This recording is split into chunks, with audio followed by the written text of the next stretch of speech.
आप देख रहे हैं वतन समाचार। मैं हूं मोहम्मद अहमद। नेशनलिस्ट कांग्रेस पार्टी के national general secretary Syed Jalaluddin की तरफ से राहुल गांधी की भारत जोड़ो न्याय यात्रा पर सीधे सीधे हमला बोला गया है। उनकी तरफ से कहा गया है कि नीली में जिन लोगों का कत्लेआम हुआ था, जिन 10,000 मुसलमानों को देखते ही देखते सुबह शहीद कर दिया गया, मौत के घाट उतार दिया गया, राहुल गांधी अपनी न्याय यात्रा में कब उनकी बात करेंगे। अब जब राहुल गांधी की न्याय यात्रा आसाम में इंटर करने जा रही है, तो उससे पहले एक बड़ा सवाल नेशनल कांग्रेस पार्टी की तरफ से उठाया गया है। सैयद जलालुद्दीन ने अपने पूरे बयान में कहा है कि मुल्क की आजादी के बाद यूं तो ना जाने कितने फिरकावाराना फसादात हुए, लेकिन मरकजी आसाम के नीली में बेगुनाह बंगाली मुसलमानों का जो मुनज्जम कत्लेआम हुआ, उसकी चीखें आज भी सुनाई दे रही हैं और इंसाफ की तलाश में अब भी उनकी रूहें भटक रही हैं। सैयद जलालुद्दीन की तरफ से आगे कहा गया है, अब जबकि इस कत्लेआम को 40 साल गुजर गए हैं और कांग्रेस के बेताज बादशाह युवराज राहुल गांधी भारत जोड़ो न्याय यात्रा के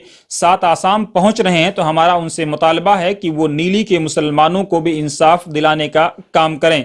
क्योंकि जब यह कत्लेआम फरवरी 1983 को कराया गया था, तो उस वक्त मरकज और रियासत दोनों जगहों पर कांग्रेस की हुकूमत थी और कातिलों को माफ करने का काम भी कांग्रेस ने ही किया था।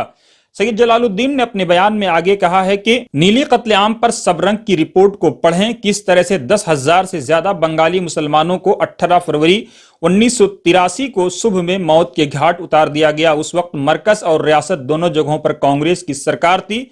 588 एफआईआर दर्ज की गई थी, लेकिन मरकज की कांग्रेस हुकूमत से आसाम गण परिषद के एक समझौते के तहत सारे केस वापस ले लिए गए और इतने बड़े पैमाने पर कत्लेआम में शामिल तमाम मुजरिमीन छूट गए।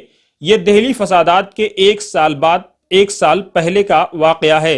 एनसीपी लीडर सैयद जलालुद्दीन ने सबरंग की हिंदी रिपोर्ट को भी अपने सोशल मीडिया अकाउंट पर शेयर किया है। उसके साथ ही उन्होंने बीबीसी उर्दू और दूसरी रिपोर्टों का भी हवाला पेश किया है, ताकि दुनिया के सामने कांग्रेस के खूनी पंजे की सही तस्वीर सामने आ सके। सैयद जलालुद्दीन ने आगे कहा है कि राहुल गांधी आज सबको न्याय देने और मोहब्बत की दुकान खोलने की बात कर रहे हैं, जो अच्छा कदम है और एक स्वागत योग्य है। लेकिन सवाल यह है कि जो कांग्रेस के हाथ बेगुनाह मुसलमानों के खून से रगे हैं, वो कैसे धुलेंगे। उन्होंने कहा कि जब मरकज में कांग्रेस की क़यादत वाली डॉक्टर मनमोहन सिंह की हुकूमत बनी, तो बतौर वजीर आजम डॉक्टर मनमोहन सिंह ने 1984 में हुए सिखों के कत्लेआम के लिए बाकायदा सिखों से माफी मांगी और सोनिया गांधी ने एक सिख को मुल्क का वजीर आजम बनाकर दाग धुलने की कोशिश की।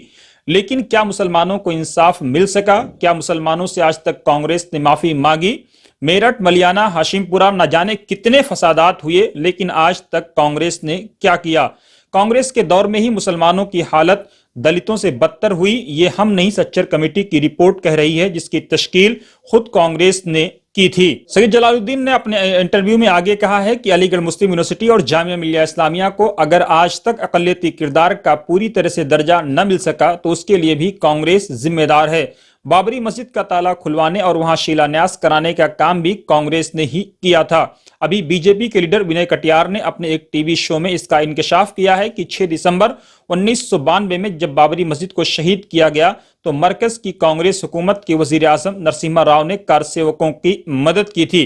बाकायदा मिलिट्री लगाकर मस्जिद को शहीद कराने का काम किया गया।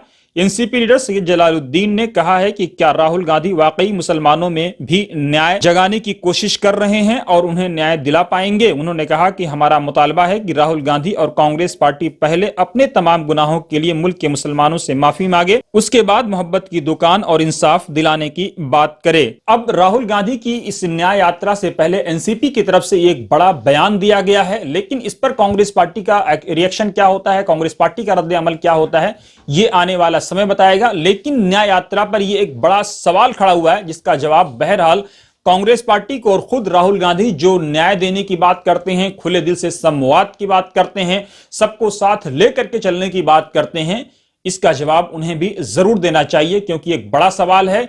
और ये जो कुछ हुआ है, चाहे वो मेरठ हो, मलियाना हो, हिंडन हो, टेहरी हो, सजनी हो, भागलपुर हो और ना जाने कितने फसादात हुए हो, नीली का हो, ये सब कांग्रेस की ही सरकारों में कहीं ना कहीं हुए हैं।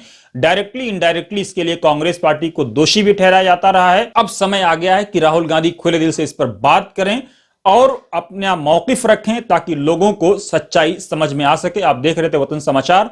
अगर हमारी वीडियो पसंद आई हो तो जरूर कमेंट बॉक्स में अपनी राय दें, साथ ही हमारे यूट्यूब चैनल को लाइक शेयर और सब्सक्राइब भी जरूर करें।